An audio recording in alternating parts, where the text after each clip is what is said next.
വിശേൽ സ്നേഹമുള്ളവരെ, തിരുസഭ ഈ കൈത്ത കാലത്തിൽ നമുക്ക് വിജയനിർത്തം നൽകിയിരിക്കുന്ന ഭാഗം വിശുദ്ധ യോഹന്നാന്റെ സുവിശേഷം അധ്യായം 21 1 മുതൽ 12 വരെയാണ്.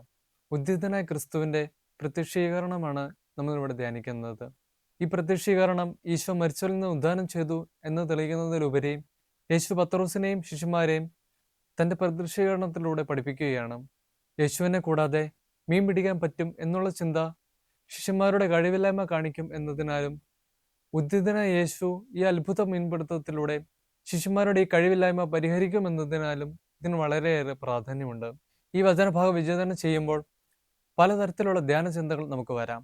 എന്നാൽ തിരുസഭ ഈ കൈത്താകാലത്ത് പറയാൻ എന്താണ് ഉദ്ദേശിക്കുന്നതെന്നതും എന്താണ് ഈശോ ഈ പ്രത്യക്ഷീകരണത്തിലൂടെ പഠിപ്പിക്കാൻ ഉദ്ദേശിക്കുന്നത് മനസ്സിലാക്കാൻ ഇന്നത്തെ ലേഖനം കൂടി നാം ധ്യാനിക്കേണ്ടതുണ്ട്. വിശുദ്ധ പൗലോസ് ശ്ലീഹ എഫെസോസിലെ സഭയ്ക്ക് എഴുതിയ ലേഖനം അധ്യായം 4 1 മുതൽ 6 വരെ നമുക്കിന്ന് ധ്യാനിച്ചു നോക്കാം. ക്രിസ്തുവിനെ അനുഗമിക്കുന്നവർ തങ്ങൾക്ക് ലഭിച്ച വിളിക്ക് യോഗ്യമായ ജീവിതം നയിക്കേണ്ടവരാണെന്ന് വിശുദ്ധ പൗലോസ് ശ്ലീഹ നമ്മയോട് ഓർമ്മപ്പെടുത്തുന്നു. അതിന് ഉദാഹരണമായി വിശുദ്ധ പത്രോസിന്റെ വിളി നമുക്കൊന്ന് പരിശോധിക്കാം. അതിനായി യേശുവിന്റെ ഈ പ്രത്യക്ഷണത്തിന്റെ പശ്ചാത്തലം നമുക്കൊന്ന് മനസ്സിലാക്കേണ്ടതുണ്ട്. രണ്ട് വ്യത്യസ്തമായ പാരമ്പര്യങ്ങളുടെ ഘടകങ്ങൾ ഉൾച്ചേർന്നതാണ് ഈ വചനഭാഗം.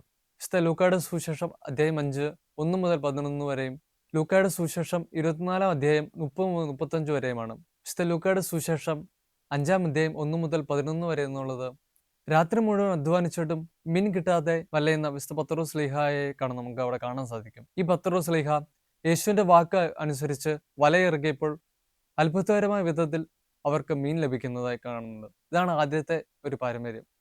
രണ്ടാമത്തേത് എന്ന് പറയുന്നത് ലൂക്കായുടെ സുവിശേഷം അധ്യായം 24 30 മുതൽ 35 വരെയാണ്.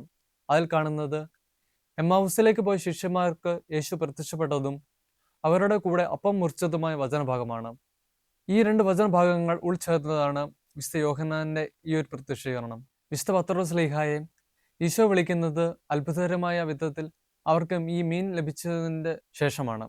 രണ്ടാമത്തേത് വിശുദ്ധ ലൂക്കായുടെ സുവിശേഷം അധ്യായം 24 30 മുതൽ 35 വരെയാണ്. എമ്മാവുസിലേക്ക് പോയ ശിഷ്യന്മാർക്ക് യേശു പ്രത്യക്ഷപ്പെട്ടതും അവരുടെ കൂടെ അപ്പം മുറിച്ചതുമായ വചനഭാഗമാണ് ഇത്. വിശുദ്ധ പത്രോസ് ശ്ലീഹായെ ഈശോ വിളിക്കുന്നത് ഈ അത്ഭുതകരമായ വിധത്തിൽ അവർക്ക് മീൻ ലഭിച്ചതിന് ശേഷമാണ്. ഈ അത്ഭുതങ്ങളിലൂടെ കടന്ന് യേശുവിന്റെ രൂപാന്തരീകരണത്തിന് സാക്ഷിയാവുകയും ഈ മൗത്യകൃതനായ യേശുവാണ് പീഡ സഹിച്ച് മരിച്ചതെന്ന് അറിയാമായിരുന്ന പത്രോസ് ശ്ലീഹ ജീവിതത്തിന്റെ ഒരു ഇരുൾ നിറഞ്ഞ സമയത്ത് ഇടർന്നതായി നമുക്കിവിടെ കാണാൻ സാധിക്കുന്നു. ശിഷ്യന്മാരുടെ ഈ ലക്ഷ്യബോധമില്ലായ്മയും യേശുവിന്റെ മരണത്തിന് ശേഷം ശിഷ്യന്മാർ എങ്ങനെ പെരുമാറി എന്നൊക്കെ വിവരിക്കുന്നതാണ് ഈ വചനഭാഗം. യേശുവിന്റെ ശക്തിയാൽ അത്ഭുതകരമായി മീൻ ലഭിച്ച പത്രോസ് ശ്ലീഹ ഇപ്പോൾ യേശുവിനെ കൂടാതെ മീൻ ലഭിക്കുമെന്ന് തെറ്റിദ്ധരിക്കപ്പെടുന്നു. തന്റെ വിളിക്കൊത്ത് ജീവിക്കാൻ പറ്റാതെ ഇടറിപ്പോയത് മാനസികമായി നമുക്ക് ചിന്തിക്കാം. എന്നാൽ ക്രൈസ്തവരായ നമ്മൾ ഇടറിപ്പോകാൻ കാരണം പത്രോസ് ശ്ലീഹയ്ക്കുണ്ടായതുപോലെ ഒരു ഇരുൾ നിറഞ്ഞ അനുഭവം തന്നെ ആയിരിക്കണമെന്നില്ല.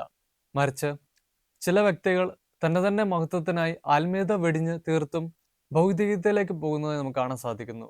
ഉദാഹരണമായി ഒരു ക്രിസ്ത്യാനി കൈക്കൂലി വാങ്ങുമ്പോൾ അഴിമതിയിലൂടെ ഒരു ക്രൈസ്തവൻ പണം സമ്പാദിക്കാൻ ശ്രമം നടത്തുമ്പോൾ ക്രിസ്തുവിനെ കൂടാതെയുള്ള ഫലം അന്വേഷിക്കലാണ് യഥാർത്ഥത്തിൽ നടക്കുന്നത്. സ്വന്തം മഹത്വത്തിനായി ഇത്തരം പ്രവർത്തികൾ ചെയ്യുമ്പോൾ ക്രിസ്തുവിന്റെ മൂല്യങ്ങൾ മറന്ന് സഭയുടെ നിലപാടുകൾ മറന്ന് ഒരു ജീവിതം അവൻ നയിക്കുന്നു.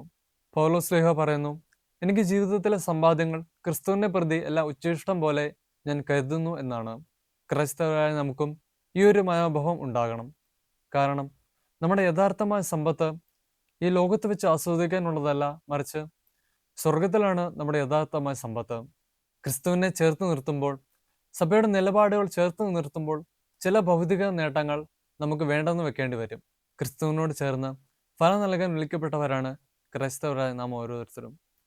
അതുകൊണ്ട് ക്രിസ്തുവിനോട് ചേർന്ന് യഥാർത്ഥമായ സമ്പാദ്യം നേടാനുള്ള വെല്ലുവിളിയിലേക്ക് നിങ്ങളെ ഞാൻ ക്ഷണിക്കുന്നു. ഇതാണ് ഓരോ ക്രൈസ്തവന്റെ വിളി. ആ വിളിക്ക് യോഗ്യമായ ജീവിതം നമുക്ക് നയിക്കാം. ദൈവം നമ്മെ അനുഗ്രഹിക്കട്ടെ.